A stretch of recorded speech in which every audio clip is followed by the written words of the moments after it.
of great topics, but Matt, a little bit about yourself first. So I'm an indie game designer. I have my own studio called Subscience Studios. We're based out of Orange County, California. Recently completed work on a game for the band Avenged Sevenfold, coming out soon for all mobile devices.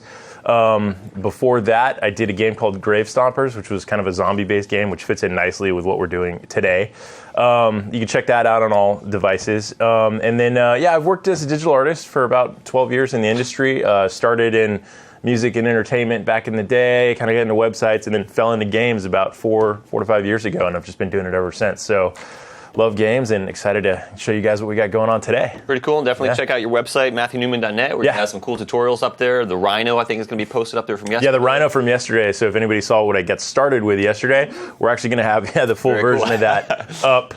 Probably, by the end of the day today, we'll show that off and people can download that. And also, there's a lot of speed painting tutorials and stuff like that if you want to see that. But anyways, let's get started. And I'm Adam Tuliper. I was here for a lot of the day yesterday, going to be here for a lot of the day today. Great day. I'm a technical evangelist with Microsoft. I'm out of Southern California. Been working many years as a software architect. Check me out on Adam Tuliper at Twitter. And why don't we get rolling to talk about some really cool stuff and where we're going to go with the day today. We're going to start with optimizing your games. Then we're going to go into ALM and Unity, learn about Visual Studio Online and source control with Unity. Tobias got a great talk on marketing and monetizing your application, an area that developers greatly lack in.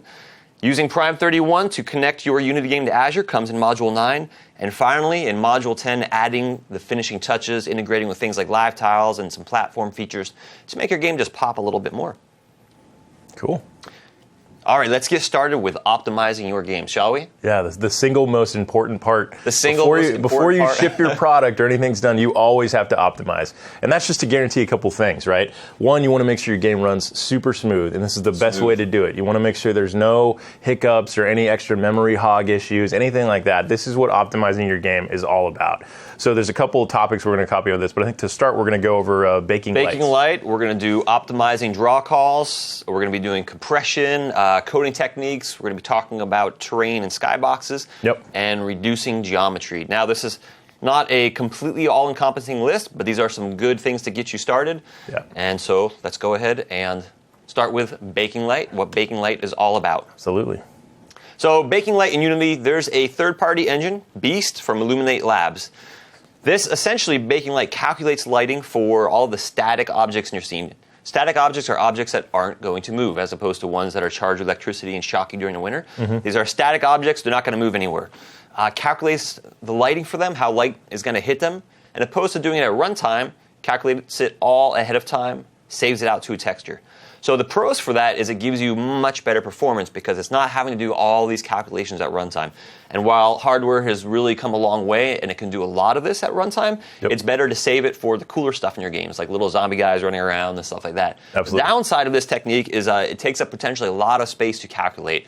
You'll see in your project, it can definitely grow quite a bit, and it also does not apply to dynamic objects. This is just static, but we are going to talk about dynamic objects with light probes and how to handle light probes as well. There are some techniques to kind of fake that whole process, but make it seem like it's actually running in real time, which is great. So we'll show you those as well. Let's talk about the process here. Very important to do things, for the most part, in this order. And so it seems sometimes when I go through this, I kind of miss a step at a time. So it's good to have it kind of written out. Must mark all the objects that you want lit up as static. And we'll show you a demo of this shortly. If you don't do that, they're not going to be included in this little map that Unity is going to create. So if you want dynamic lighting, then you need to place what are called light probes around your scene that detect how the light is going to hit those points at various times for your dynamic objects. And Matt's going to show off a demo of that shortly. The other important thing is turn down ambient light in your scene. Now, Matt, why would you want to turn down ambient light? So your ambient light is kind of like you can think of it as like the shadows in your scene, right? The darker you make your ambient light, the darker your shadows are going to be. It's kind of the places that aren't lit, essentially. There's a lot of cool things you can do with ambient light, and a couple of those would be, you can actually change like the whole tone of your level just by changing the ambience and changing the darks and the color of the darks. Maybe the darks aren't essentially black, maybe they're more of like blues or reds, just to kind of give it a different feel. Things with that work great are when you're doing like daytime lighting, or if you're doing like kind of mood lighting in different settings for night and stuff like that. Yeah, absolutely. Set the mood of your game. I mean, right. essentially, yeah, you're creating mood lighting for your game. Lit. No, absolutely. Yeah, candlelight, you probably want to do like nice like dark got reds and stuff. Yeah, absolutely. Dinner on my mind already, and it's still early morning. More importantly, what are we having for dinner today? Yeah, right.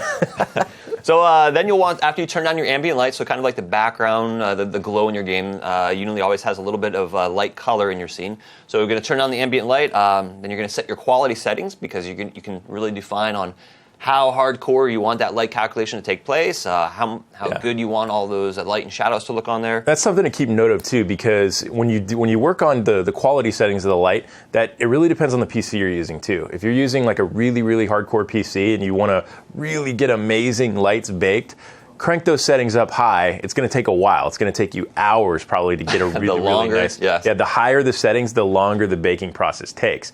But if you're using like, a laptop that's not exactly, up to snuff, it's like a rendering machine or anything like that, maybe crank the settings down to do a quick bake. But what that'll do is that'll give you an idea, right? And when you're looking at your level, which we'll go over when we go over the demo on light baking, you're not going to get an exact result of what the baking is actually going to look like when you have your finished product. It just kind of gives you an idea even when you're not baked.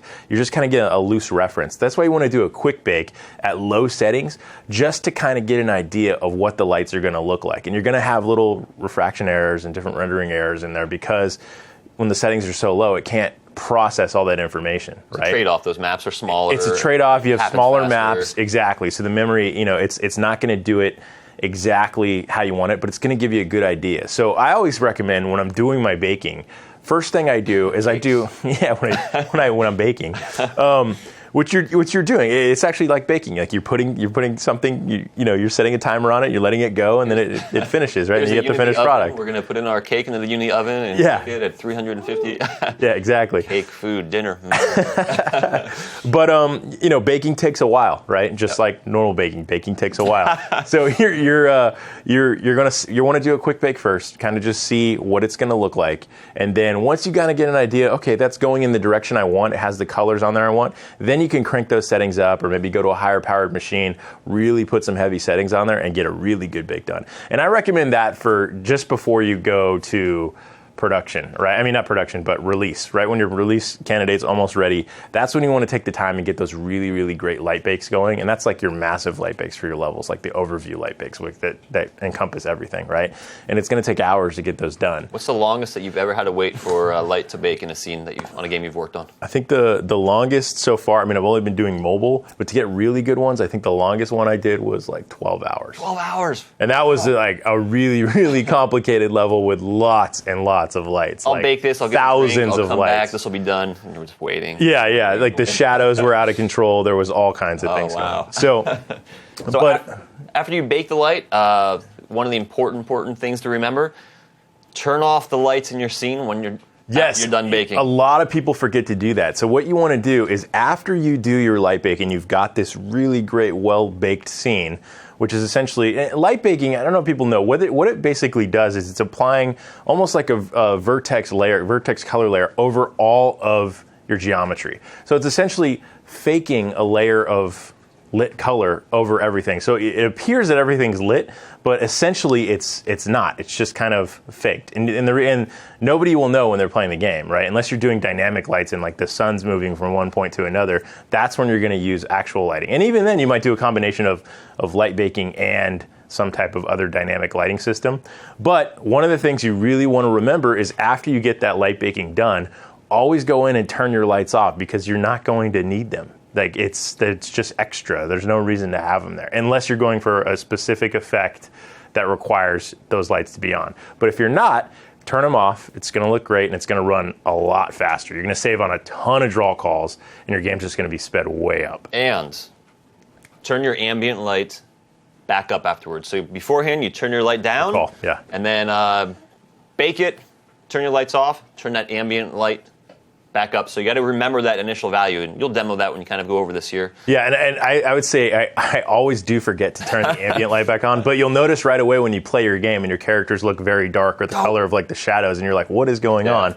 When you do light probes, you won't notice it as much, but definitely turn that ambience back up because it's going to do two things. I think it's, from a stylistic standpoint, it's going to kind of improve the visibility of your characters and overall characters in your scene. And anything that's dynamic, you're going to see a little bit better. So it's a rule of thumb for me. I always go back in, have a little note to myself, go in, turn that ambience back up, and then you're ready to go. So turn those lights off. This slide deck sheet that we have here, print that up and tack it to the wall.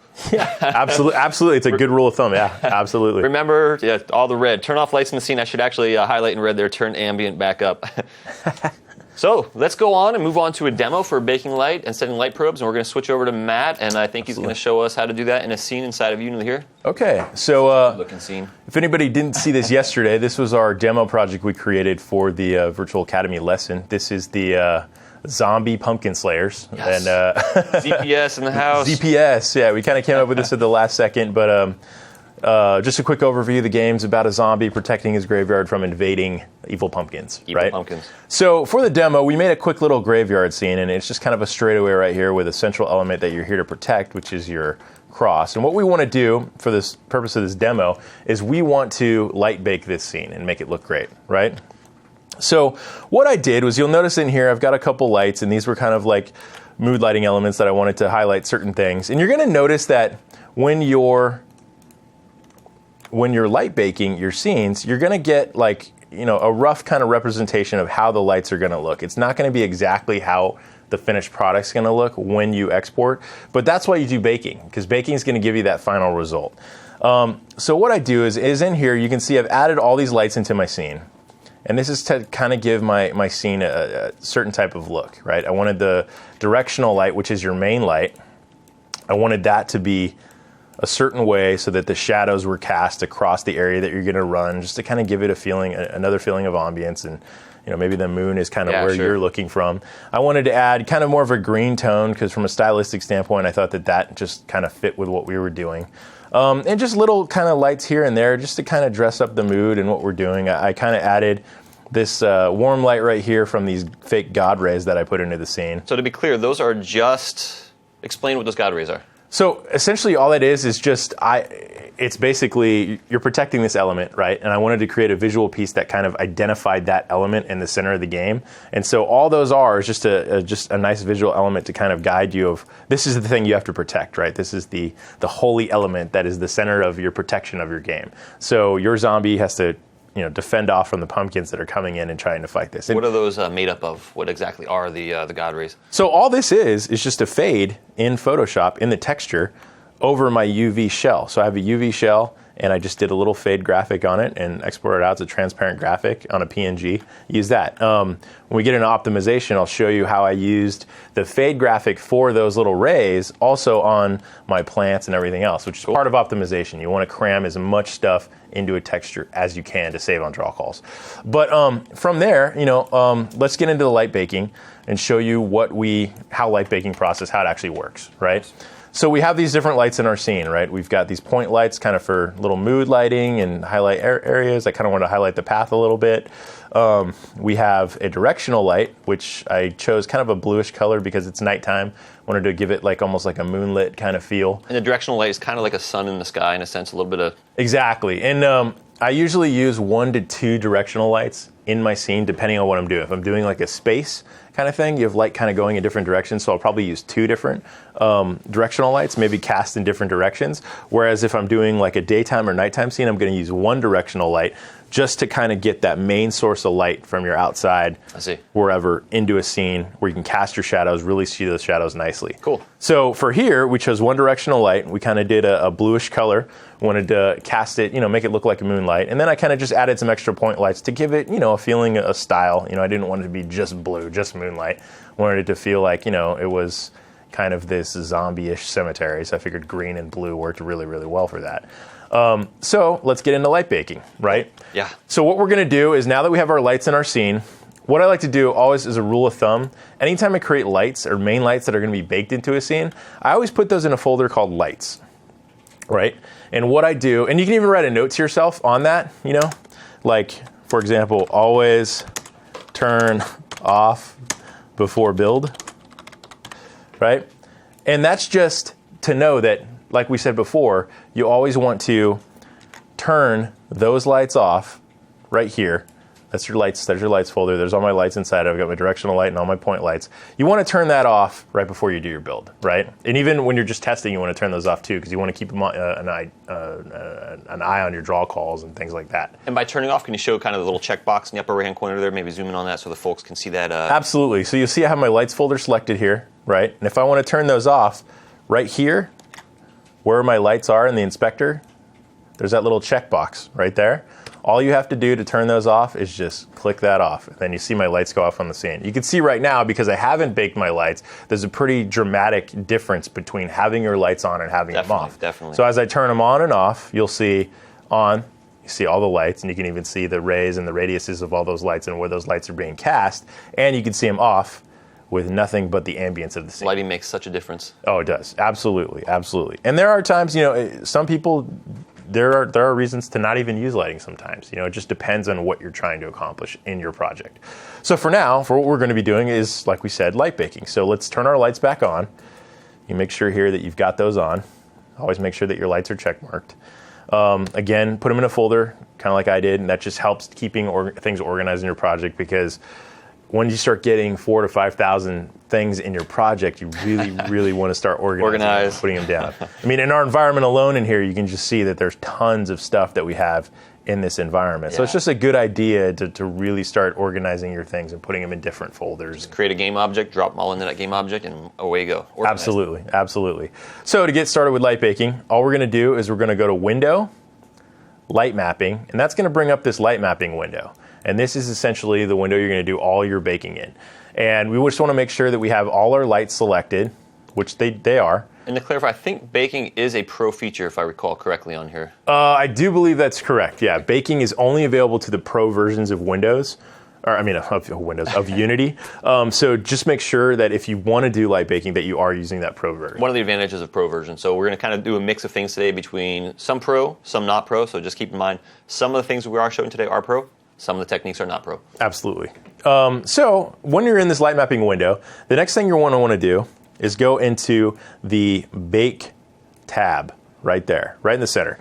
Go to that Bake tab, and then you're going to get all these different options. And to start, we've actually kind of reduced the amount of options that are in there, but I think when you initially start, this will probably be the lock atlas and the resolution settings will probably be at 30 texels per world unit, I think is the default. And then, if you can see right there, when you initially open it up, that'll probably be at 30. I've actually knocked that down to 2 because this is more of a mobile kind of simple game, maybe a browser-based game. So I definitely want to reduce that. And what that's going to do is essentially the higher that resolution is, the more light maps it's going to produce, right? So when it's set at 30, it's going to know that, I can go all the way up to 30 for the resolution of these light maps I'm going to create. It's going to take a lot longer. Yeah, and what it's doing is essentially it's creating 1024 by 1024 resolution images that are your light maps that are using to layer over this entire project. Oh, cool. It's taking all those UVs and making these basically shaded elements that fit over everything. So what you want to do is, just as a rule of thumb, just get in there, knock that down. Especially when you're making a test light map, it's a good idea to knock that resolution down too. Your gather rays, I think when it starts, it's set at 6,000 or 8,000, or maybe 4,000. I know it's definitely higher than 1,000, but you want to knock that down too. For a rule of thumb, for me, 1,000 always seems to be a pretty good start. You could go even lower than that if you just want to test, but I'd say 1,000 usually gives you a pretty nice result to start, and it's not too taxing on most of the machines I've used. So you want to kick that down to about 1,000 as well. Oh, cool. And then from there, I usually do, to start, I do dual light maps because the result is a little better. But if you're doing a mobile project, you probably want to change it to single light maps. And that's just going to give you one light map, right? It's going to try to reduce everything into one light map. And that will change when you change the resolution too. It will actually make more light maps depending on how many you have. But for now, let's start with dual light maps. Let's set the quality to high. I've never really experienced too many problems of setting low or high quality, so that never really seemed to be an issue for me. But to get started, we'll show you what you do. Once you get those settings set up and you have your resolution down and your gather rays, which are essentially all the rays from the light shooting in different direction, turn those down. We'll knock those down to 1,000. You just want to click Bake Scene. Actually, you know what? I believe I misspoke on something. It was reversed between this one and the next one. I think the light mapping is included in the free. Oh, okay. The static batching is a pro-only feature. Oh, okay. Well, there you go. If you have the free version, you can light bake away. Very cool. So if you're following along, so here we are right now. We're in the bake settings. We've reduced our gather rays. We've reduced our resolution settings. And now you just want to go and you want to click the Bake Scene button. Bake Scene. And you'll notice in here there are a couple different things. There are a couple different options. There's selected probes. You can actually bake objects alone by themselves if you just want to bake a particular object. But for now, we're just going to bake the scene. And we'll get into baking probes a little bit later in the optimization module. So for now, we click Bake Scene. And you'll see it brings up the exporting to Beast dialog, and then it bakes the scene. You'll notice there's not a lot of progress things happening. You don't really know like what's going on. Just look in the corner, and you'll see this little progress area, which basically tells you it's being light baked. And for now, I got these 2 light bakes. It gave me 2 light maps, right? But you'll see they kind of look a little light. And on here, I'm not really getting those shadows that I really wanted. If you notice when I had the preview, I could see some shadows and some different things. And that's because my ambient light was not set. And these right here, these are dynamic shadows. These really, really dark ones those are dynamic shadows being cast from the lights that are currently on in the scene. So you know that those have nothing to do with the light map that's being baked. So what I'm going to do is I'm going to rebake this light map, and I'm going to turn my ambience down. And it's a good thing that I did that because you see how light the light maps are. That's kind of a good indicator that, oh, my ambience was actually too high. So what you want to do is go into your edit up here. And then in edit, you want to go down to your render settings. Once you click your render settings in your inspector, you're going to get all these different options. Fog mode, linear fog, ambience. And this is what we want to concentrate on, is your ambient light. And so from your ambient light, you'll see it's kind of a light gray color I have in there now. That is what we talked about. That's kind of like the ambience. Setting the mood. Setting the mood. So what we want to do is we want to go in there, just click in the color of the ambient light, and it's going to give you this color box dialog, right? So if everybody does that, you'll get this, and you'll see it's set to, right now, this kind of light gray color. And we want to turn that down. So we open that back up. Let's do kind of like a darkish blue color. So we'll take this slider and move this down to about right there.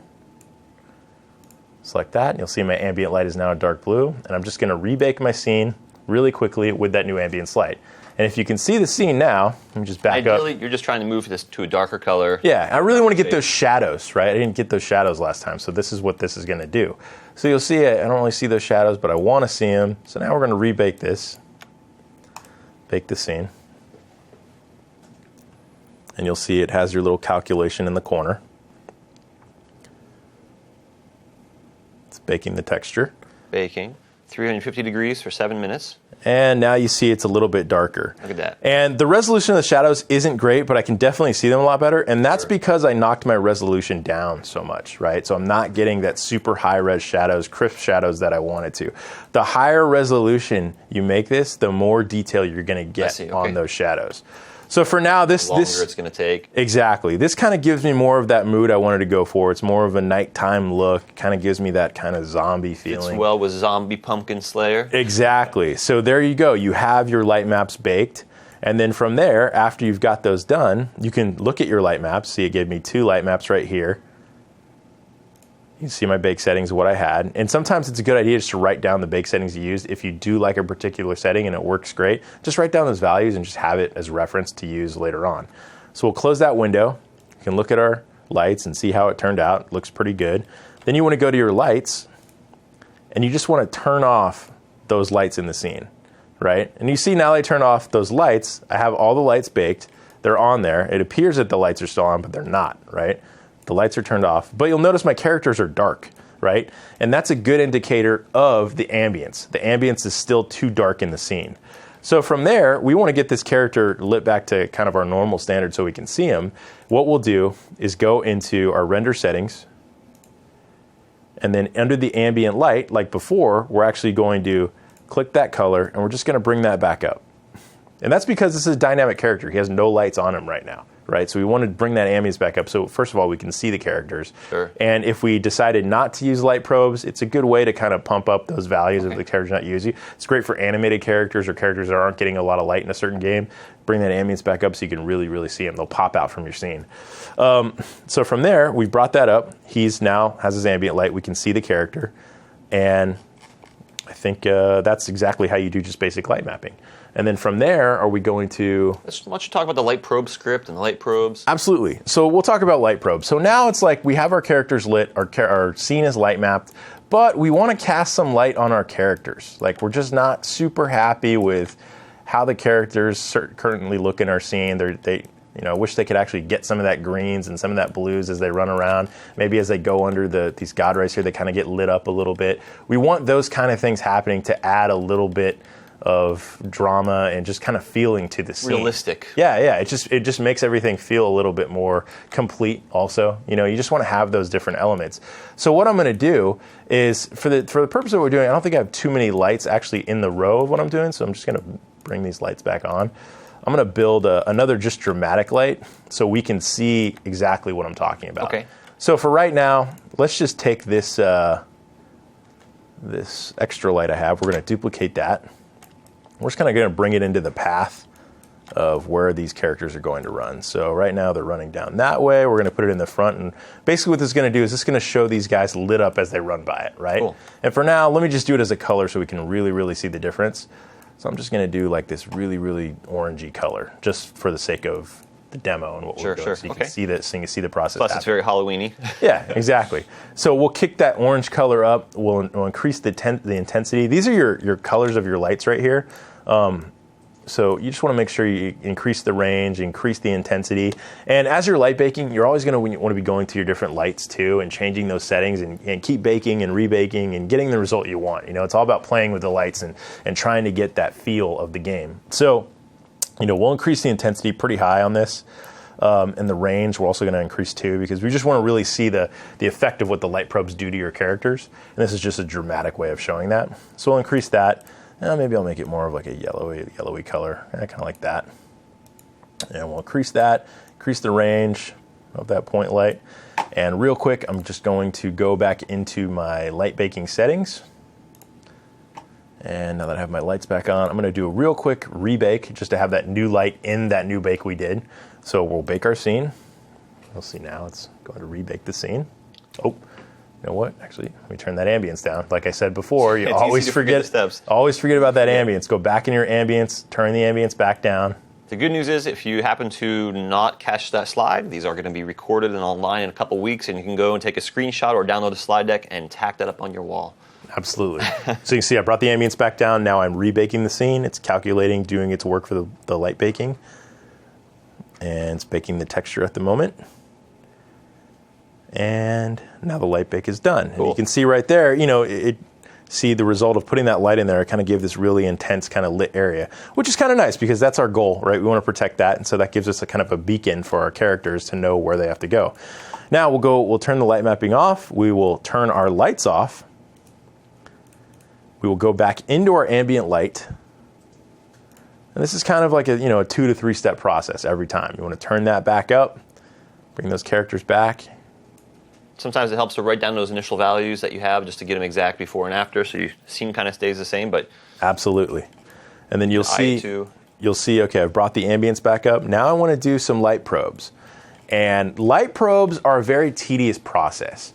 So it's not something that happens quickly, but there are some scripts available out there that make it much, much easier. Normally you have to place them all by hand. Normally you have to create a light probe, you have to grab that light probe, create another one, and space them equally apart in huge areas of your project, and it takes forever. But there are some really great scripts out there that people have written to make this process much, much easier. And one of those scripts I found was this script called Light Probe Helper. And you can find this script for free online. Just look for it in the Unity forums and stuff. Everybody knows where it is. You can get it. And then from there, you download that script, you put it in your project, and you're going to make a game object called Light Probe Group. I just called it Light Probe Group for the sake of the project. You can call it whatever you want. And you attach this script, which is your Light Probe Generator script. I think that's the name of the script, Light Probe Generator. Light Probe Generator. But I think if you just Light Probe Helper, you will find it. That's how I found it. Most people know it as Light Probe Helper. Add this script, Light Probe Generator script, to your Light Probe group. And then I think on your Light Probe group, you also want to go to Components, Rendering, and then you want to make it a Light Probe group. And that adds that other middle component underneath your transform over there. That brings this one up right here.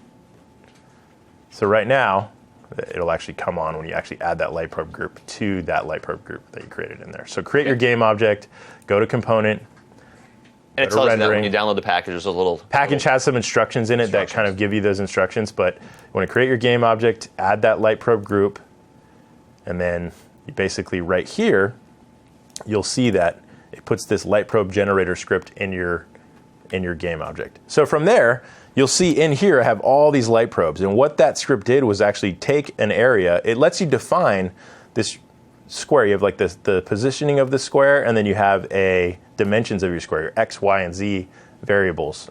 And if you go in here, you can kind of see right here in your probe volume, it gives you the text space. Kind of gets a little scrunched in there, but that's the... talk about those values there? Absolutely. So yeah, I don't know what's going on with that right there. But basically it tells you the center values of where this volume of light probes is going to be. And you set those values. And then these bottom ones right here are going to tell you exactly the size of this kind of volume of light probes that you're going to make. It's a really, and trust me, it seems a little tedious, but using this is so much easier. It looked like hundreds of... You can see doing that by hand would just be... It would take forever. Wow. It would take forever. But some people do it. Some people do it. So anyways, get this script. It's really, really going to help you out. Once you generate, you do those values, and you have this kind of, if you'll see right here, I have this big red kind of outlined volume.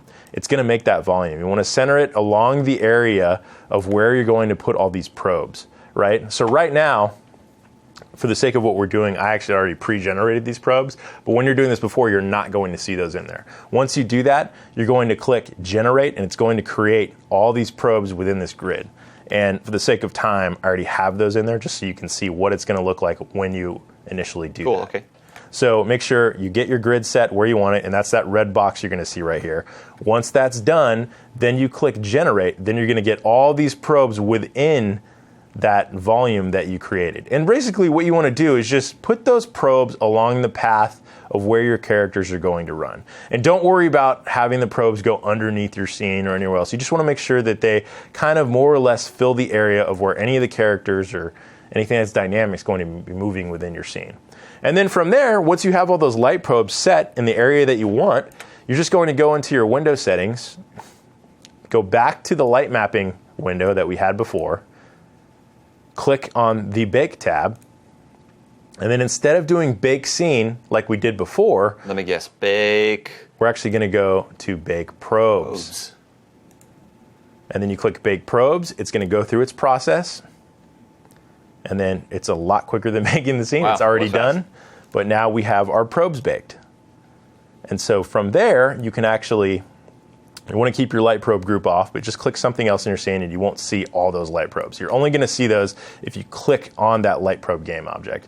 And be aware too, the more probes you have, your scene will start to run very, very slow. So if you have a bunch of these different volumes of light probes, I recommend doing the same thing I do with lights, is I would throw them into a game object, because if you have a bunch of these, your scene's going to run very, very slow. And this is one of the things you want to do probably near the end of when you're actually going to go to release. So just be aware of that. Sometimes it crashes if you have a lot of light probes. If you've got thousands of them running at one time, it will crash. Okay. So just be aware of that. It's just kind of a good rule of thumb.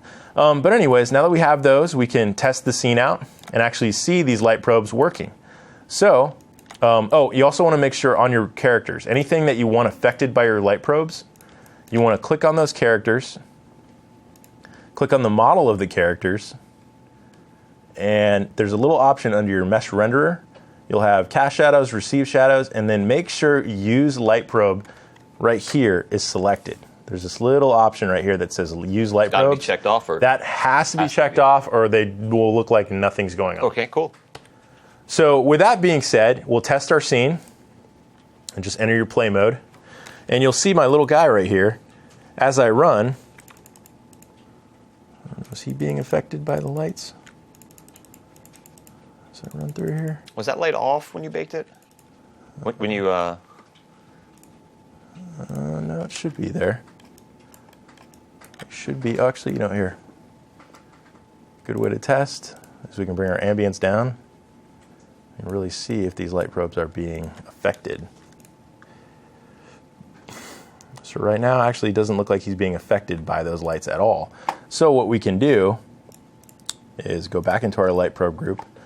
Let's make sure that everything's working. Recheck the settings. Yeah, recheck the settings, make sure everything's on. You want to make sure your light probe are working. Let's regenerate just in case. Generate. Light probe's working. Okay. That's working. Let's go back into our window settings. Turn our lights. Sometimes there's a bunch of steps. You got to make sure every step they get. Always a bunch of steps. There's always 10 steps to make sure something happens. You always want to make sure you recheck to make sure it's working correctly. Make sure your lights are on. Go to window. Go to our light mapping. Go back to our. Just to be safe, let's bake the scene real quick. Oh, we'll bake the probes, and then we'll also. Okay. Go back in. Look like those are good.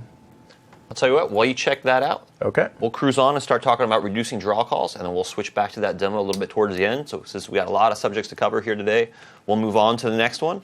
We'll start talking about optimizing draw calls. You can check out that scene, and we'll loop back to that momentarily.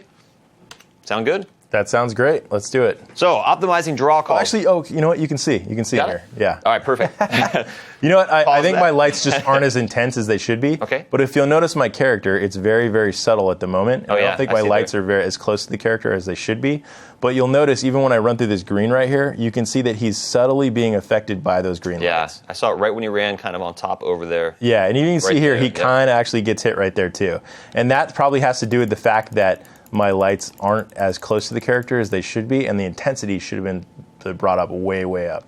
But yeah, you can see as I go to the end right there, he actually is being affected. It's just a very, very subtle lighting effect. So that's just, I should just turn my lights up and that's what you want to do. You want to play with your lights and get the result you want.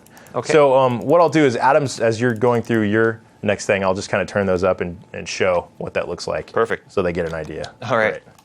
Thank you. No problem. Cool. All right, let's go back talking about draw calls. Draw calls are one of the several major things to look out for. A draw call happens when there's a call issued to the graphics API to draw an object. And I like to think of it as the computer has to render out your scene. Every time you have to paint out a texture, it's essentially like changing a paintbrush. The system's really drawing with textures. Each model, typically by default, without any kind of optimization techniques, has one draw call. It's going to be constantly switching from one texture to paint this object, one texture to paint another object. Now, draw calls affect CPU. The more draw calls you have, the more your CPU is affected.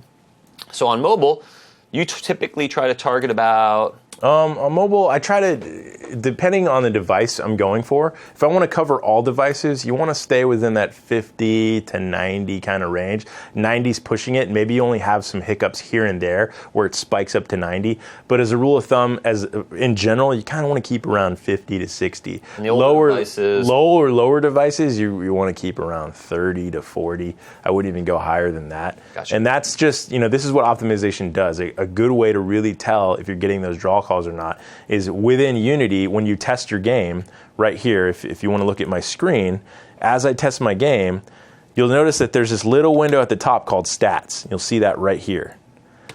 What you want to do is click stats and you'll see in here the draw calls. So right now I have all my lights turned on my scenes. I'm going through and rebaking, and you see I have some dynamic shadows from all the enemies. You'll see that draw calls right here is really, really high. And that's because I have all those lights happening on the scene at once. So we're going to talk about some cool ways to reduce those draw calls. Absolutely. And if you're doing next gen work, it's okay to have those. You can have thousands of draw calls. But mobile's different. But mobile it's a totally different beast. No pun intended. So reducing draw calls is the key. Yeah. Definitely, that's the target there. You want to reduce draw calls. Yep. So let's talk then about atlases on the slide deck. If we take multiple images and we pack them together to do a larger one, that is what we have as an atlas. You'll hear in game development texture atlas or atlas a lot, and that's essentially nothing more than taking multiple images, adding them to a larger one. And so as opposed to the system painting these separate textures out and having to load up multiple textures, it has one texture and it can just map to different objects. Like one, you'll show when you do the rubble demo, part of that texture, if we look on the slide deck there in the lower right-hand corner, part might be mapped to one object, part might be mapped to another object.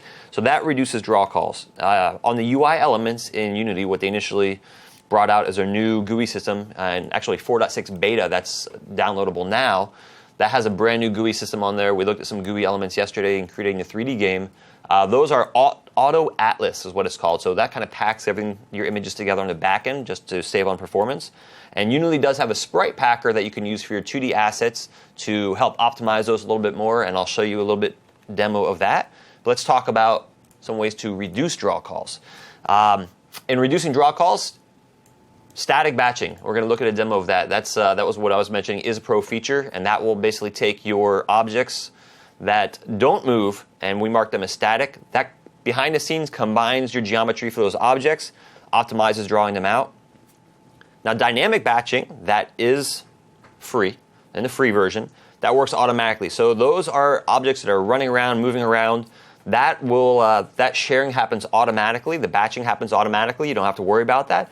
But there are a couple things that you do have to worry about. That has to be the same material shared. So if you have zombies running around, those zombies have a shared material. As long as there are less than 900 vertices in that zombie, this will happen automatically. And also as long as those objects don't have any real-time shadows on them. Ideally, you want to atlas everything you can, right? Take your sprites, pack them together, your textures, pack them together. And I know you do this quite a bit, and you'll show that when you look at the Rubble one shortly. Absolutely. In Unity, they have the old GUI system. It's still, you can use it in the new versions as well.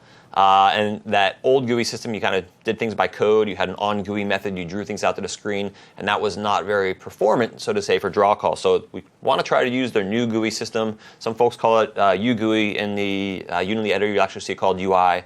That's the new one that you want to use. That's definitely quite a bit more optimized. And that's really, really, really going to help in the draw calls too. I mean, packing all those sprites together as a single sprite sheet, you're going to have a dramatic difference that you're going to see in those draw calls. You're going to go from probably 20 or 30 down to 1. Let's look at some performance enhancements from reducing those draw calls, Let's shall do we? it. Yeah. All right, so let's switch over to my computer here. We're going to look inside of Unity here. I've got a scene opened up in ZPS, ZombiePumpkinSlayers. Woo! So I've got the scene loaded up here, and let's go ahead and run this real fast. I think I've got my music turned down. Okay, so my draw calls are really low right now because my lights are off. I haven't done the baking on here. So my lights are on, and let's kind of see here. We've got 190 draw calls right now. That is a lot. Very, very bad for mobile. This will be bad. Now, right now, I've already got some saved because some of the objects on the scene right now are already optimized. Unity is telling us how many have been batched together to save draw calls. So we've got 115 calls that have been batched as opposed to having them on this side. It's saving those. So we want to increase this number and reduce this guy right here. So let's take the environment here, organized quite a bit, and taking all the crosses. So if we just click on the cross here, we're taking all of these crosses and put them under one game object here. Now, these guys will not move at all. So I know I can come in here and mark them all as static. How do I do that? I put them all in a parent game object here, just like you were showing us with the lights. So what I do here, everything is in a game object. I've got crosses, we've got plants, trees, all organized, because that helps us to just come over here. Let's undo this first so I can show you how we do it. This guy right here, static. We want to make sure we check this off. We know these objects aren't moving. You're telling Unity this is highly optimized, it's going to be optimized. This isn't going to move at all. In fact, you get weird effects if you try to move an object that you actually have marked as static. For example, if you were to put a cube in your scene that was marked as static, you would see your collider move, but the actual mesh would stay still. You get some weird effects. So you want to make sure that these things are only ones that stay still. And I'd say that's a common problem too when you're developing. If you attach scripts to certain things that are dynamic, and let's say you have traps in your level or different things that are going to work and they're supposed to be moving a certain way, but they're just kind of acting funny, always remember to go back in there and check that static setting and make sure that's checked off if it's dynamic or on if it's just going to be a static object that sits in your scene. Good point. Now, because I've got all these child game objects underneath the one called crosses, it says, hey, do you want to enable this for all the children? Yes, change children, that's what that says there. Do we want to enable static flags for the children? This one is what we want, yes. Change children. They're all marked as static. Just like that, let me play the scene here. Notice, so let's go and undo everything here. Check this out. Save by batching, 51. I checked it off. Come back over here. 115. So without it, 51. With it, 115. Now, again, we see these draw calls being so high because my lights. Let's assume I baked my scene. Because right now we were at, let's look at that value again. So I've increased this by checking off static for my crosses. My draw calls are still huge, 193. I'm going to assume my lights now have been baked.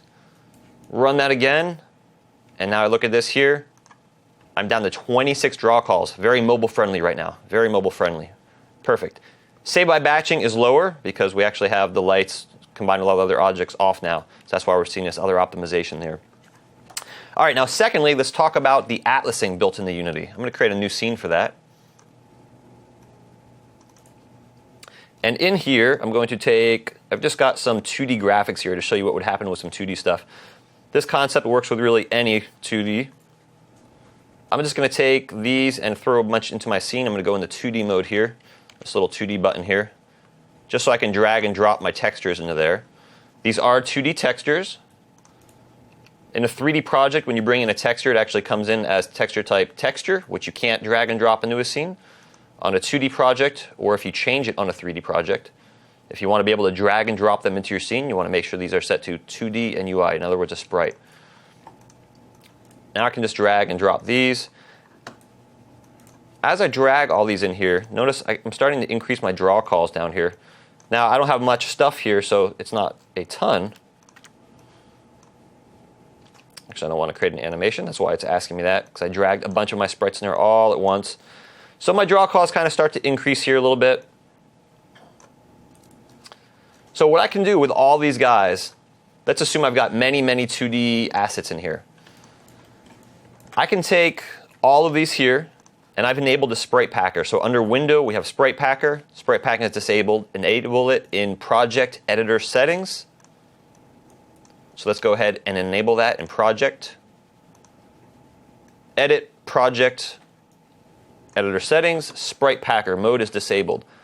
I'm going to say I want this always enabled.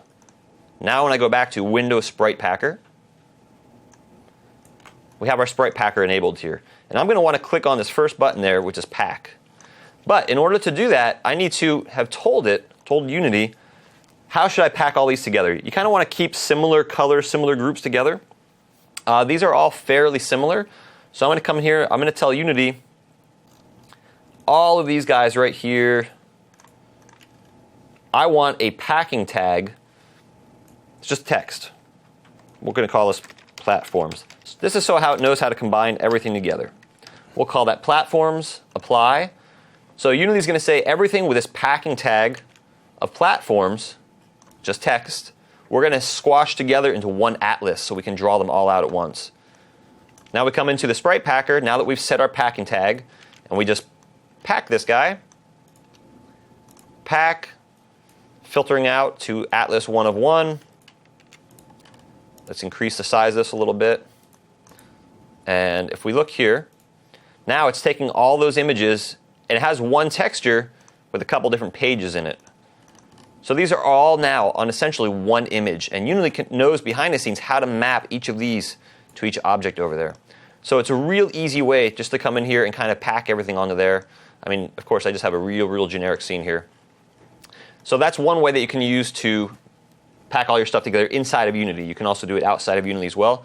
Prior versions of Unity, the sprite packer was in preview mode. That is now out of preview mode. We don't see developer preview only or whatever it used to say on there. In 4.6, it's now just listed as sprite packer.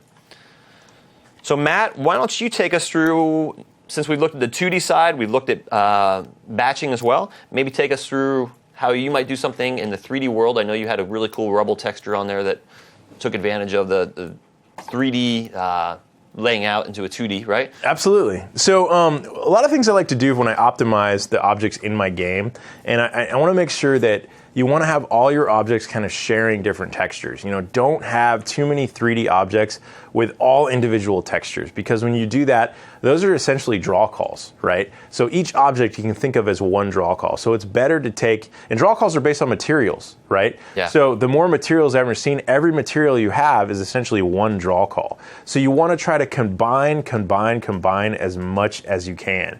So for the sake of what we did within our demo, we'll look here. Just turn my ambience back up so I can see what I'm doing. Lights are everything. You'll look that I've got a couple different objects in here. And I wanted to save on the draw calls, because if I had each of these as individual materials, it would be a lot of draw calls happening at once. So what I did was combine things. And this is really great when you use things like transparent elements, right? So for transparent elements, I have a couple things going on. I have my plants right here that are based throughout your scene. And then I have these little like God rays elements right here, right? And you'll see what I did in those particular elements. And normally they would all have a separate texture, each one's separate. Absolutely, they would. Each a draw call, they're all separate. But in order to save on the draw calls, I wanted to combine those elements together. So what I did was in 3D, when I made these objects in 3D, and you can see kind of right here, the actual 3D kind of wireframe I used to make that, I went in to the texture. If we go into the actual plant, you'll see right here, there's two things happening in this texture. I'll try to open that up. And it's a little hard to see because of the background, but you'll see that I have my plant leaf that I painted, but I also put that fade for those rays also in there. So these two objects are essentially changing or using the exact same texture. And the reason these ones are is because they both share transparency. So, you know, with transparency, you have a transparent element and you can see through it, right? And the same with the rays are transparent and you can see through it. And I would suggest if there's little elements like that, if you have fades or any elements like that in your scene that you're going to be using a lot of, put them all on the same texture, because those are really going to kill performance and add probably even more draw calls because of overdraw and things like that. So you want to make sure on your transparent elements you do the same thing. Now for actual kind of solid elements in the game, I did the exact same thing, and I try to be creative with my textures as well. And you want to really think of that when you're creating your levels and doing things. So for the rebel right here, I have all these rebel pieces on the path as the character runs. You've got all these different bricks and different pieces that sit in here. But for these, I did the same thing. These share the same texture with this giant cross in the middle. So I have this cross, and that's the element you're to protect and everything. But on here, I did a couple creative things. I said, well, this base actually uses the same repeatable texture over and over again, this kind of triangular little piece right here. And then I have the elements I cut out for the cross as well. But then I had extra space on this texture that I created. So you can see right here, I have my cross. I've got the base for the cross, the different pieces. Here's the base of the texture. And instead of using a ton of different sections for that, I just made one, repeated it over and over again, and all those different UVs kind of use that exact same spot. And that freed up a lot of space on my texture that I can use to do different elements. We'll zoom in here so you can see. So over here, I've got my rubble pieces, and those are those pieces I have that are kind of littered across my stage. And then I have some other pieces for more row. I had a lot of room in here to do a lot of different pieces. And so you just really, really, really want to be careful as you're making things to create UVs. You don't need, you know, specific textures for different things. They can all be, if you have room on textures, take a piece and create it in that texture you're already using. I did the same thing with the trees, and that's probably a really good example because you can really see the two defined elements. So right here was the tree I made. And you can see the texture for the tree I made, which is right here. And essentially what I did on that tree was I just made one texture for the bark of the tree, the central element, and then I reused that piece over and over and over again to do all the branches. It's kind of in the distance, you don't really see it. So I have just that one element, and all those pieces are using that exact same element, which is this whole piece right here initially was the trunk that I cut out, and then I used part of that trunk to make the different branches in 3D, right? Cool.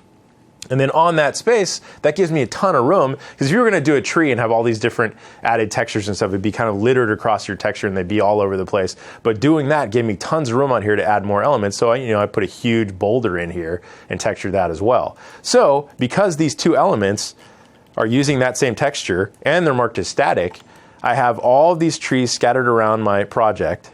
I got one, two, three, all in different locations, different sizes, different, I skewed them differently to make them appear as they're all different, rotate them differently, but they're all exactly the same. And because they're all marked as static, you're getting one draw call because it's batching all of that together. It's basically thinking of that as one material and one thing it has to edit.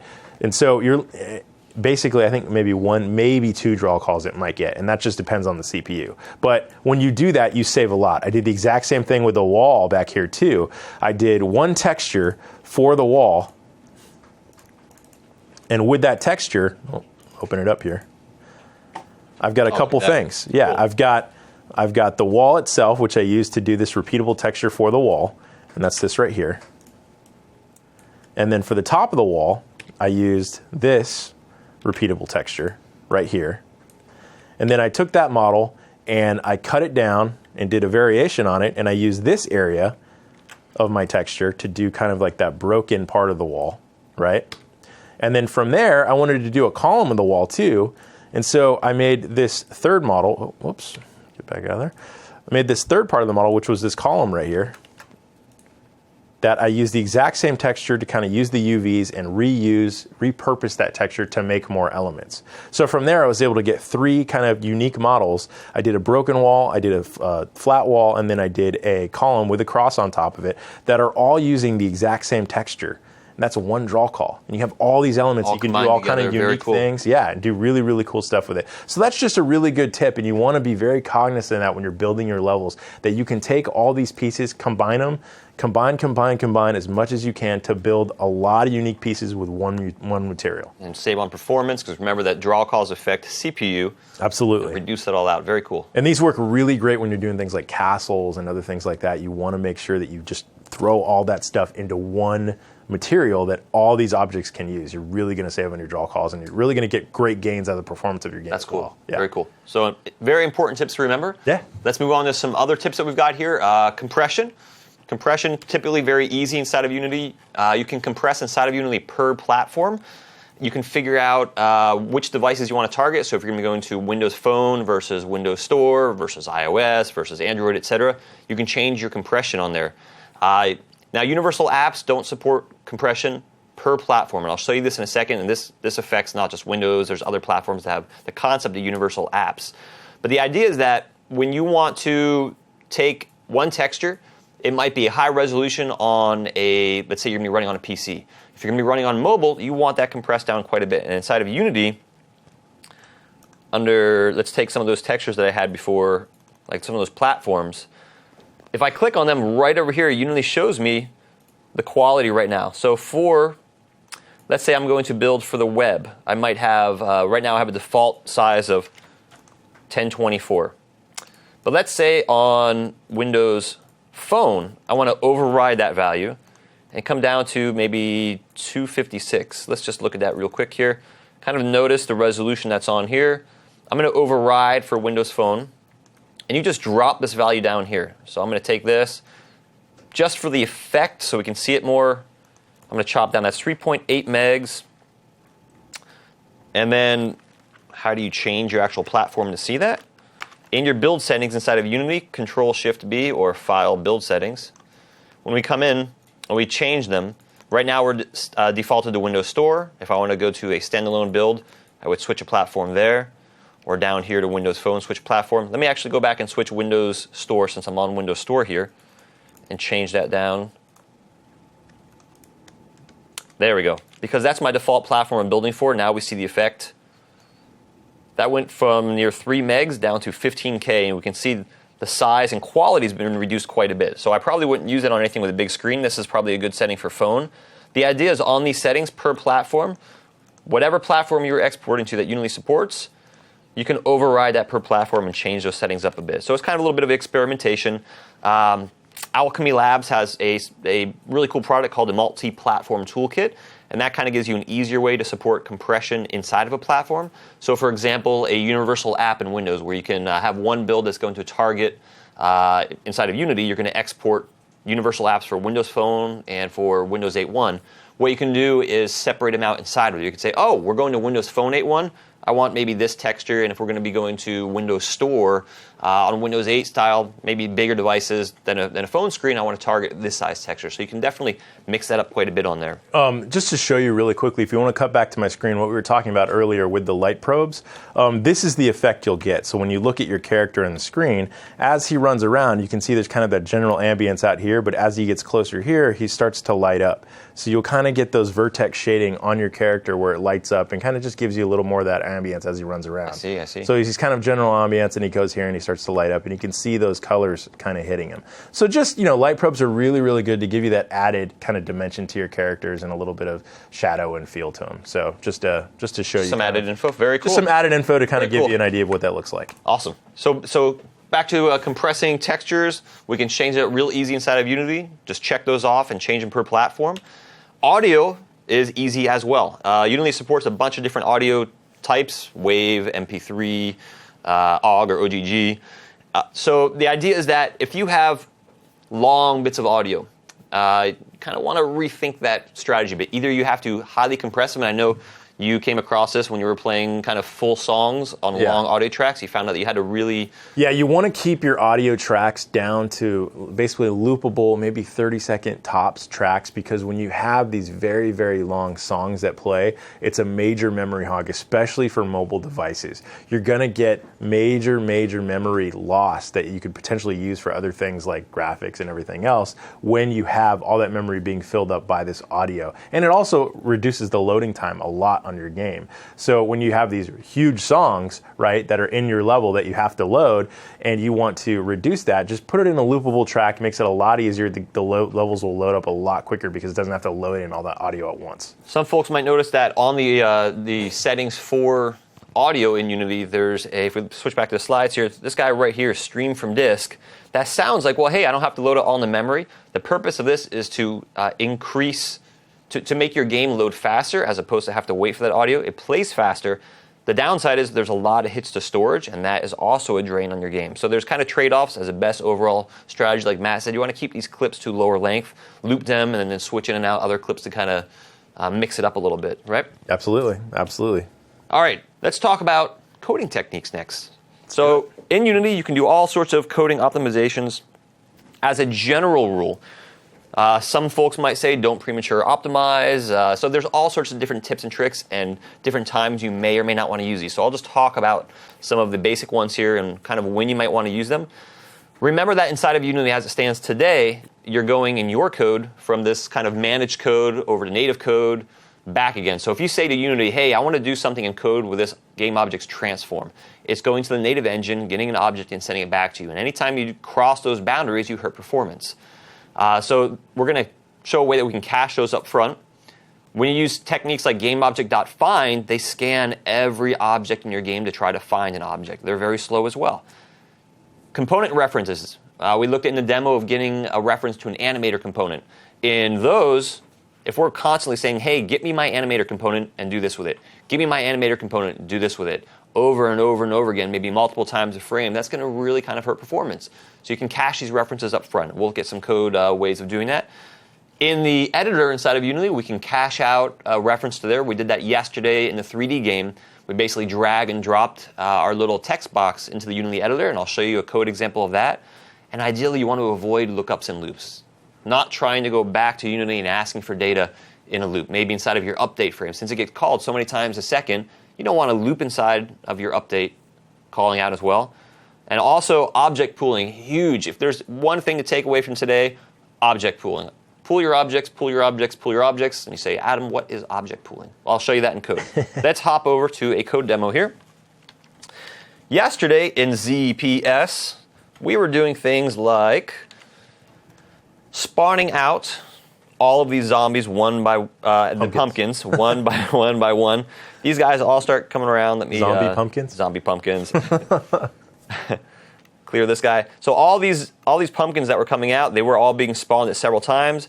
I would destroy one. It would go away. It would get destroyed. New ones would spawn. That's very, very, very expensive for performance because you have to spin up new objects every time. In addition, you have to. The runtime will do garbage collections every now and then. And when it does garbage collection, in your game pauses. So you want to allocate as few objects as possible. The idea is you want to use... When we were initially testing this, we had the pumpkins just kept coming. There was hundreds, and my system maybe 200, 300 pumpkins because it just kept spitting them out. And, so it started great. The game would start great. It would run like super, super smoothly. But then as those pumpkins started coming out and they started filling up the screen, you saw this major performance hit. And then it was like running like a dog. It was just running so slow. So I got down to like 4 frames a second here. Exactly. So this is what object pooling is all about. You kind of want to limit the amount of objects that are on the screen at once. And it kind of counts up that. And basically, this is what you're doing. Yesterday, to your point, this is exactly what we were doing here. We're basically coming in here and just constantly instantiating over and over and over again in a loop. Create the number of zombies for us per wave, then we waited a little bit, created another wave. I'm sorry, pumpkins. Zombies on the brain. Zombie pumpkins. So this is in the code that you're going to be able to download. I have spawn without pooling. That's what I was doing yesterday. Today, I'll show you my spawn with pooling.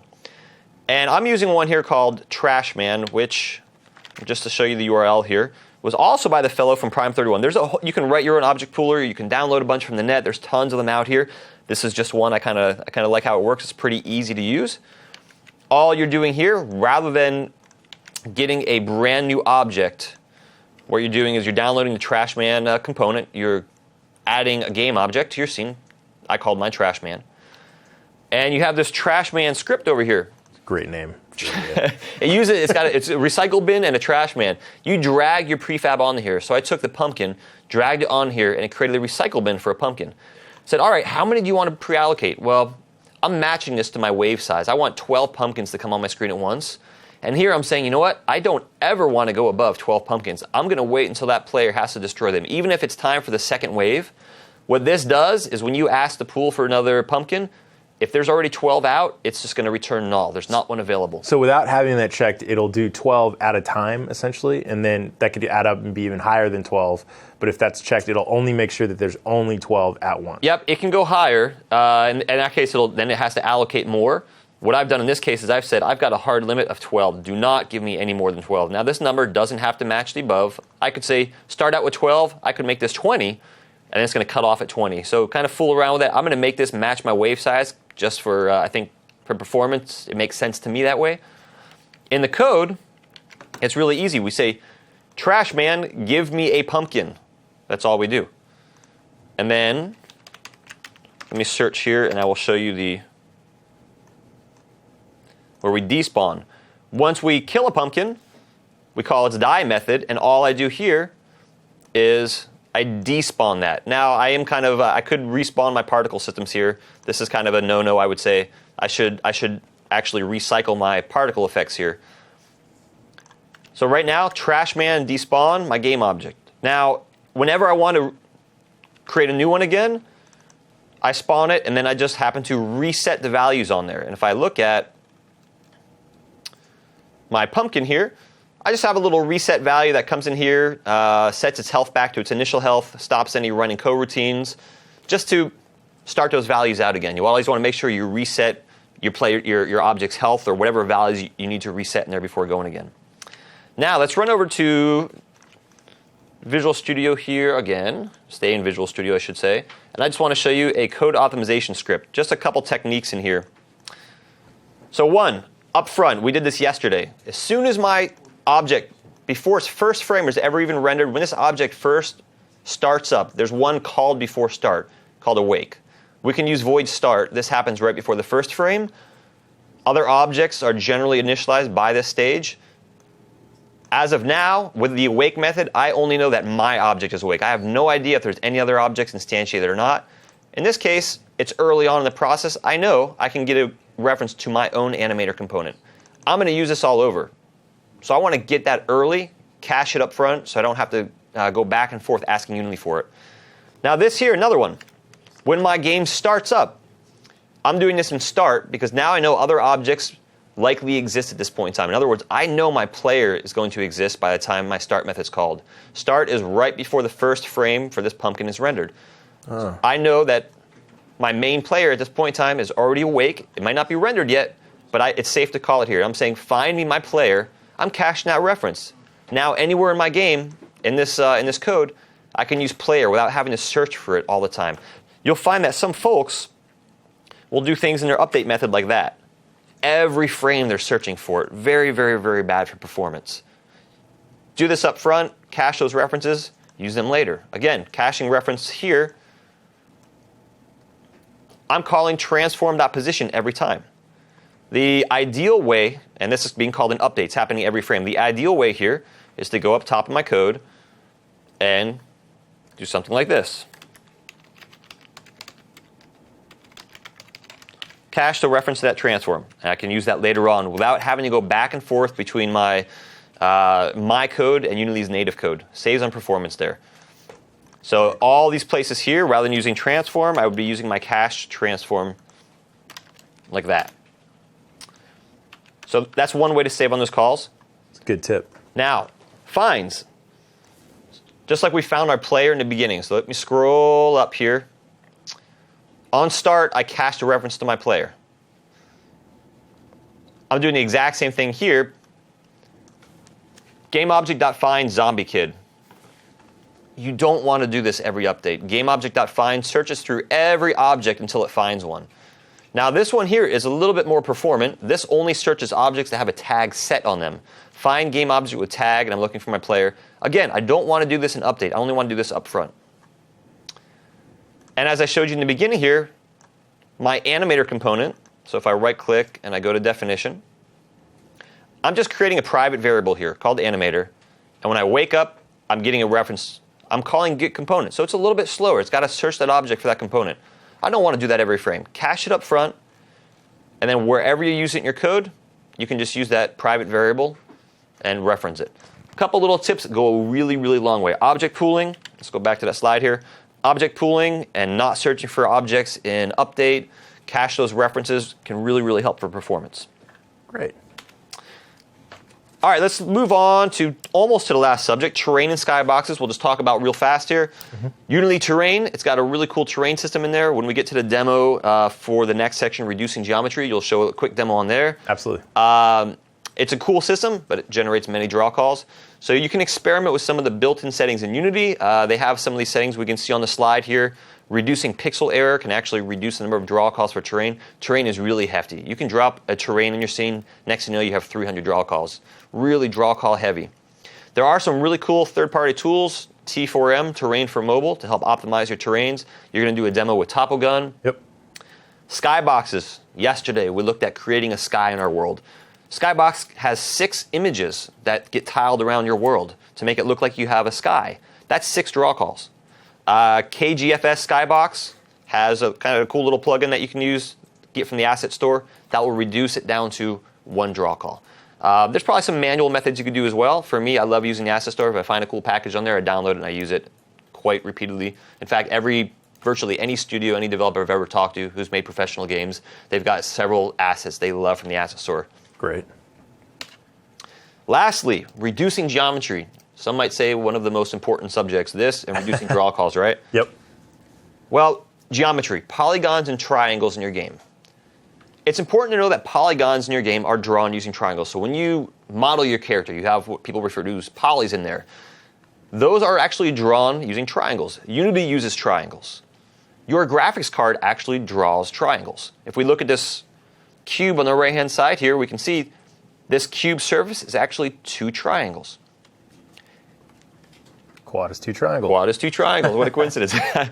So even 2D images use triangles. And this is where that term tries, when you hear people go, Tries. how many tries are in your level? Yeah. What's the try count? That's triangles. It's just a nickname for triangles. On the right-hand side here for the cool logo Matt created, ZombiePumpkinSlayer. Guys, I didn't hear you. There we go. Woo! Look at all of these triangles that make this up. Even a 2D image uses triangles behind the scene, how Unity determines how to display this. And So- I think you can edit those as well. They have an edit function where you can go through and kind of reduce the amount of points around an image if you would like to reduce those. You can also do that in a 3D program as well, like Maya or whatever, if you're casting basically a UV over a certain area. That's just one way to kind of optimize certain things if there are too many tries happening. Cool. There's various tools you can do. You can do them manually. You can go into your favorite tool to do it. There's third-party tools like Cruncher. I'll show you a quick demo of Cruncher. Mixamo has a neat one. Decimator. Blender has one built in you can get called Decimate. There's third-party services. One of them is simplygon.com, where you can upload your model up to a site. It happens online. Really, really cool. I mean, there's plenty of services out there that do it, different ways to do it. Another term is retopologize. So you're going to hear that a lot. Retopologize. You would like to retopologize your model. Look for that in 3D programs, and that basically means it'll trace kind of a cage around a model, essentially, with a lower res. And you can kind of set that res and play with it depending on the package you're using. Very cool. You can also draw a separate low poly model for your mobile. So maybe your console game or I would hope your console game has a different model than your mobile game. Yeah. Your console versus maybe your PC-based game versus maybe your mobile, tablet. You can have different models for that, each one with different levels of resolution in them. Absolutely. So You can do that manually or use tools like Topogun to kind of reduce that geometry. Level of detail, LOD is a pro feature in Unity, and that will allow you to take multiple models.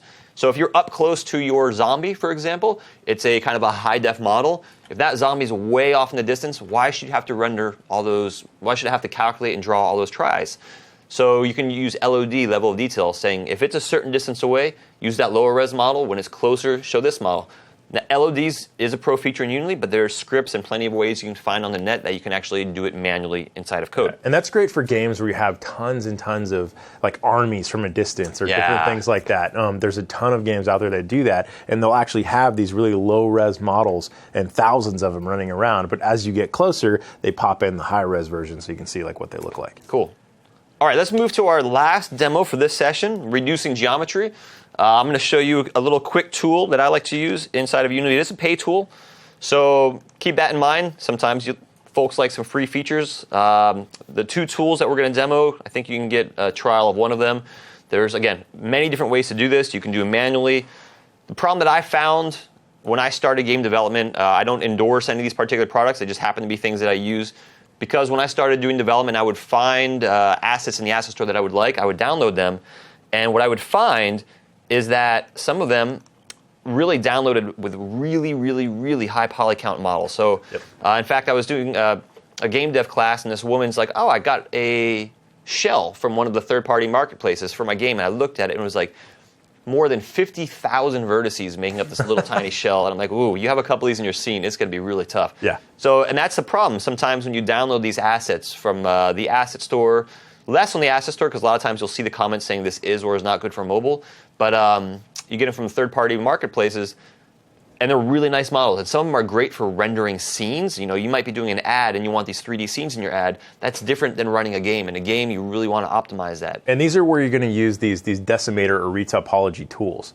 There's two ways of doing it. You can use a decimator tool that's going to use an algorithm to kind of manually compute what it thinks it should look like if it were a lower res or lower topology.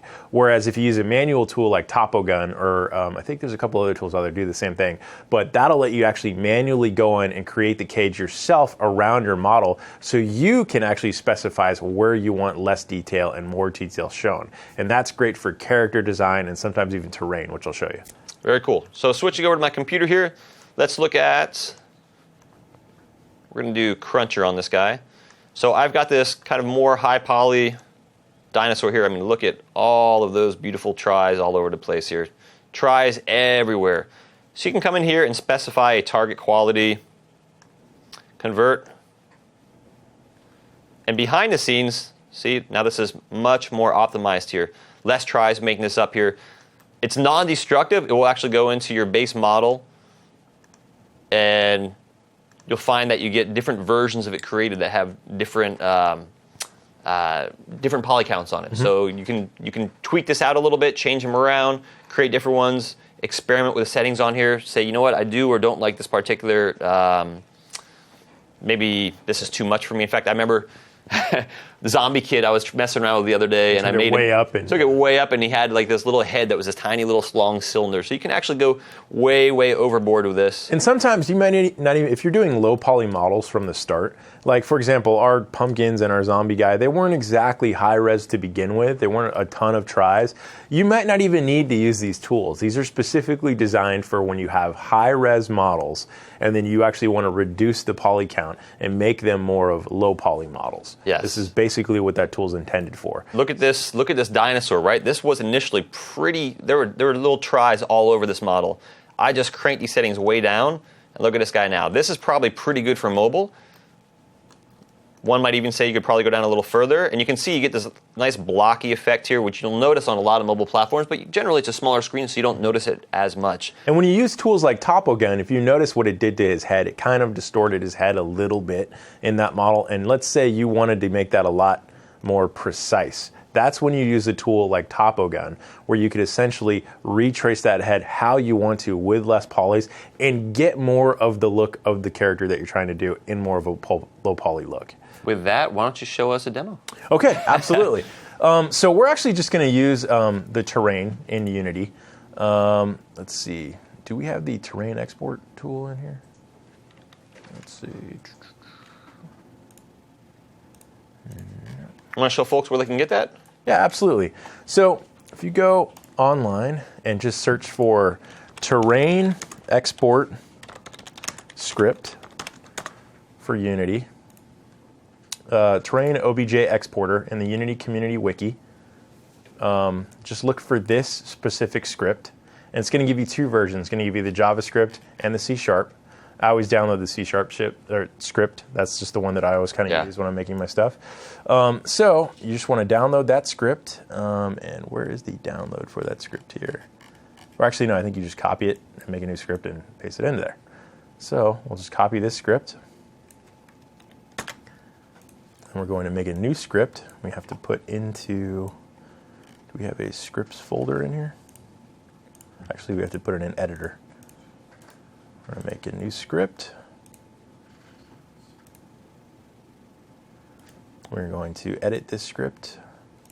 Yeah, just double click on it to edit.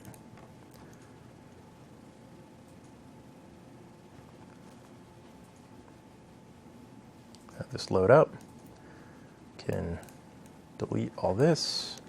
Paste in our new script that we got. We want to call this terrain. There's a name for it that we have to use, which is export terrain.cs.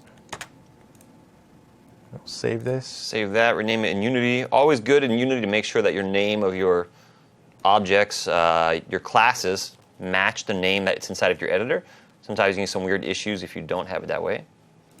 And I think in this case, you can leave off the .cs on the end of that. Oh, really? I'm just kind of curious, did Unity take it off for you? Just out Yeah, of, yeah, it automatically does that. Cool. So I have my new script that I got down there. You see where you get it online. Just go to the Unity community wiki, look for export terrain. It gives me this new option at the top called terrain right there, and that'll give me my export function. So we're just going to make a new scene here to demonstrate what we're trying to do. I'm going to create some Unity terrain. So we're going to go to our game object. Component. I forget, where's the terrain at? game objects. Now they moved it under game objects changed it. 3D. 3D object. That's They right. just reorganized these menus. So we go to game object, we go to 3D object, we're going to go to terrain, make our terrain. And this terrain's pretty substantial in size, so I'm just going to bring that down a little bit in my settings, which is over here in your terrain settings. Click on the little gear icon there. Click on the gear. 2000 by 2000 is huge. Huge. So I'm just going to bring that down to 200 by 200. And the max height we'll just put at 30. Maybe 60 for now. Sounds good. Go back in on our terrain. And then we'll use the terrain tools over here to kind of sculpt this terrain. Okay. And for the interest of time, I'm just going to do something really quickly here. We're going to get a brush, increase the brush size, go on here, and just start making some cool terrain, right? So we go through here, we make some terrain, maybe increase the opacity, do some bigger terrain, and we'll raise this higher, brush size, make the height a little higher than that. We'll do 30 on the height. Just go through and really start making these large mountains and different elements on here. Pretty cool, just sculpting out some mountains on there. Just sculpting out mountains and just kind of creating that terrain you want to create. One of the few things that you can actually create 3D by default inside of Unity is the terrain. The terrain tools are pretty cool. As I mentioned early on, Unity is really not a modeling tool itself, not a 3D asset creation, with the exception of the terrain tools that are inside of there. So I'm just kind of making this little area that we want that looks a little... Cool, very cool. And just to show you some different... Let's just make this down. We'll do some different height areas on here. All right. That's pretty neat. And that's always a good way if you're trying to make these kind of plateaus that you want your characters to jump down on and stuff. I always like to use the paint height tool, set the height, and then you can just kind of paint those heights. So you can have these multi-level areas that you want your characters to move on. In other words, that just maxes out. You can't go any higher than a certain... Exactly, and it'll even flatten it out for you too, which is great. So for here, I've got these different heights, and then I'm going to do another one that's maybe a little smaller. We'll do it at a 5, and maybe make it a little smaller so we can do like a crevice. We'll go through here, and we want this little kind of valley, right? And we want little areas in there that a character can kind of travel to and what have you. So we have this little kind of canyon that we've created right here. Now, when you use a decimator tool, there's things that can happen when you use that tool. One, let's say I want this very, very precise. Because it's like an all or nothing tool, essentially? It's an all or nothing tool. It kind of encompasses your geometry and it does an algorithm and it just does it basically all at once, right? It's not very precise. It doesn't know that, you know what, I want the edge of my cliff right there, always, and it has to be that way because I want, when you use a decimator, it might actually round this out even a little more. It might even round these out so it's not flat in here. There's a lot of things that can happen that give you unwanted results, right? But if you're using it for geometry that's in the distance or other things, it's great, right? It's more, I'd say, distance-related stuff. It's a lot better for when you use these automatic tools. But let's say I wanted this exactly like it is, but right now there's just way too much geometry to get this to run on, let's say, a mobile device, right? And I want to really, really make it as good as it should be. What I would do is I would use a tool like TopoGun. And you'll notice a lot of big industry companies use TopoGun to do their characters, do high-res characters that you sculpt in a sculpting program like Mudbox or ZBrush. You can actually take that down into a program like TopoGun, get very close to the same result with like a third of the geometry, or maybe even a tenth of the geometry that you had before. You bake all that detail in. I always like to use it for characters, and then I found, you know what, I'm going to try it on geometry too. Like, how good would it be? And I found that it's actually really great to give me more of that custom, precise geometry that I want when I'm doing a game, which is really, really great instead of using these automatic tools. Because I noticed I would use automatic tools like T4M and other things, and while they're awesome tools, sometimes they would give me unwanted results. So for what we're doing right now, I'll just show it to you in TopoGun and how I use it in my workflow. Cool. Here's the geometry I made.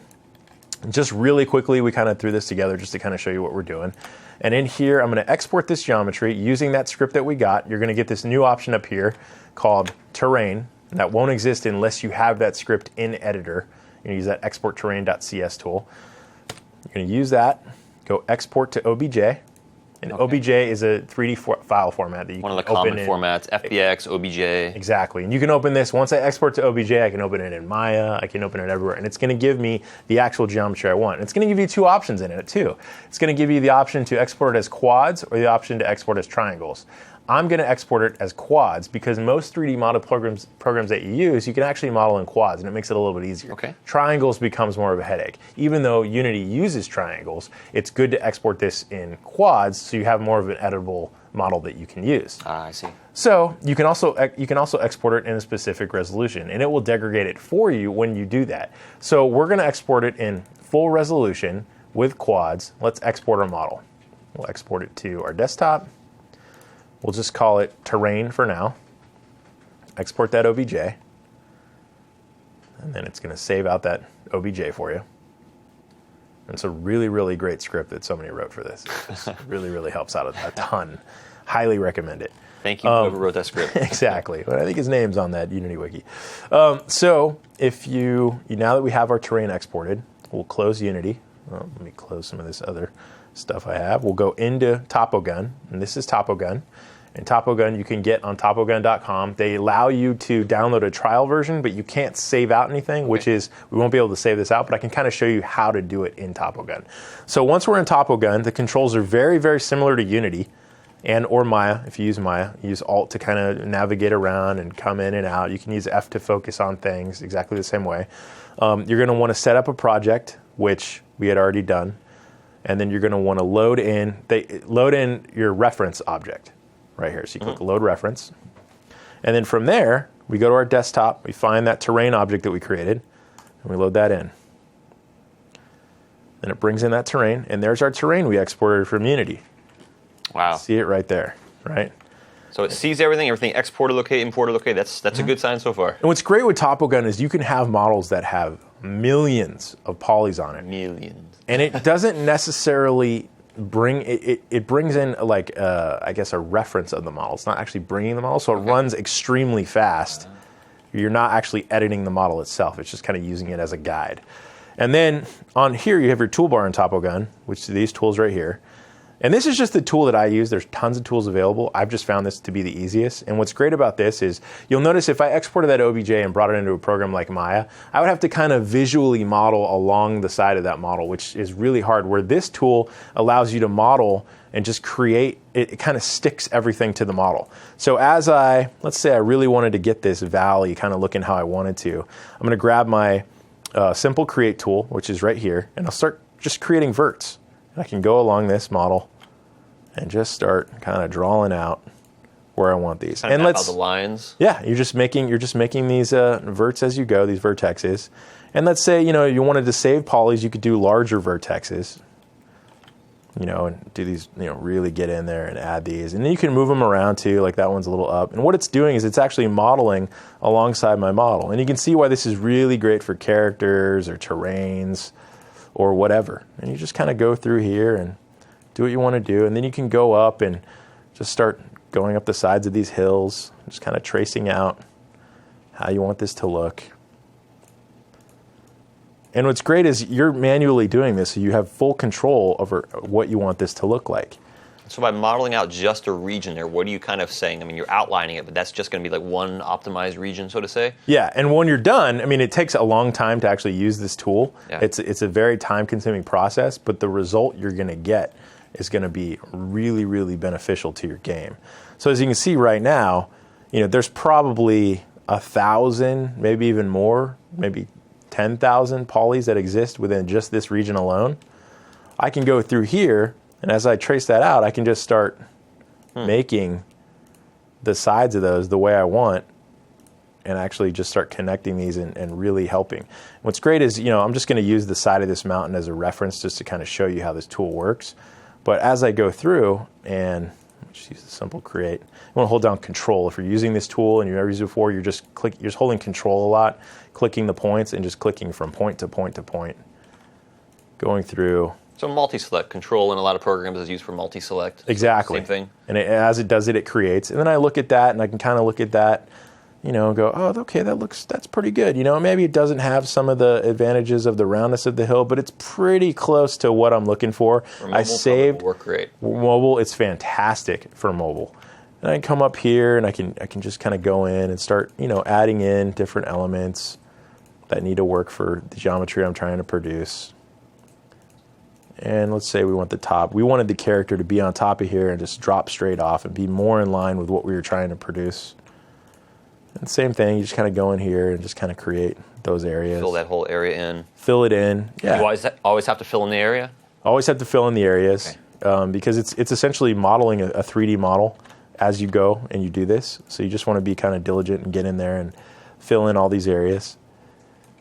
And so basically, as you go around and you model these vertexes and everything around your entire model, it's basically creating this cage of your initial model that's super, super low poly, from what you had. And what's great too is if you're using things like vertex shaders, once you're done with this, it's got great tools to let you bake all that information into that low res model. So you can actually take all that high res data, like the shadows and the cavities and different things, build that into that low-res model. So it looks great. And it looks great, and you can use different shaders and everything. So It's a really, really great tool in order to just create more of a low-res version of a high-res model. I'm just going to go through here, just like here's that pathway. You just kind of go through, and then you can use the bind tool here and just start going through and just creating these. And I use this all the time. Every day, I'd say I use this for custom terrain. You just get a better result than just a standard decimator. And that'll allow you too, if let's say you had a really high detailed portion of the map, right? But the rest of it was maybe kind of flat, and you wanted to have a nice seamless transition instead of just sticking that one high-res piece onto your model. You can, create these really low-res kind of areas with just a couple of tries, and then have a super high-res, like take a lot of detail and build that out right next to it. So just wanted to kind of touch on this. It's a really great tool to go through. Once you build it out like that, what do you have to do then to use it? To get it? So all you do is once you build the model out, and we won't build this entire thing, but it's just kind of an idea to show you how these tools work. It's just a really, really intuitive, just kind of easy tool. And the fact that it automatically kind of traces along your model as you go. That's pretty cool. It's just awesome. Like I haven't seen anything that's as good as this. But really, once you're done and you have your model, let's say we've traced this entire map and it's exactly how we want. Or even, we only traced a portion of it and we didn't want all this stuff, right? We didn't want all this extra unusable terrain that's out here, and we wanted to just go along the edge, and we just kind of came through and just kind of did one of these around the edge and just cut this out, right? And we didn't want a messy cut like you do with just deleting a bunch of tries out of an OBJ, and we just wanted to kind of outline the edge of this map, right?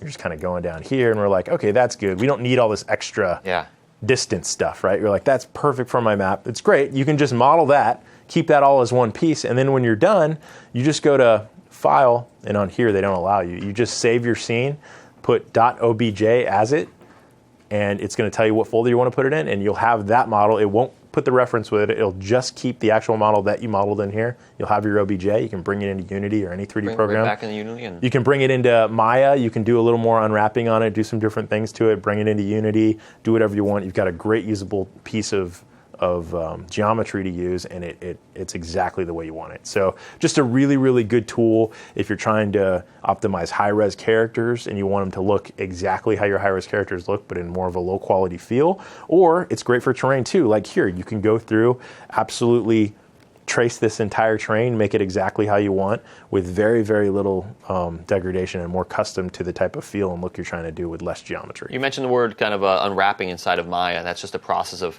taking the mesh of your 3D model, flattening it out so you can kind of paint on that 2D surface. So yeah, you basically UV unwrapping. Let's say you have custom things happening on your model where you've got caves and valleys and different areas that, if you were going to do a standard projection and unwrap, like you wouldn't be able to get into those. You can actually get in, separate those out into different UV shells, kind of be conscious of where the seams of those edges are going to meet up and stuff, but have more of a complete kind of model with perfect stretch. There won't be a lot of stretching, things like that happening. That's one of the things I noticed in the terrain built into Unity, that when you do that, if I have mountains and I start painting textures on them, those textures get stretched way out. Exactly. And so if you want to get rid of things like that, a good way to do it is trace the model in a program like Topogun or whichever 3D. There's a lot of rig topology programs that work. I just happen to use this because I think it's intuitive and very easy and very close to Unity as well. Once you're done with it, export the model, bring it into a program like Unity.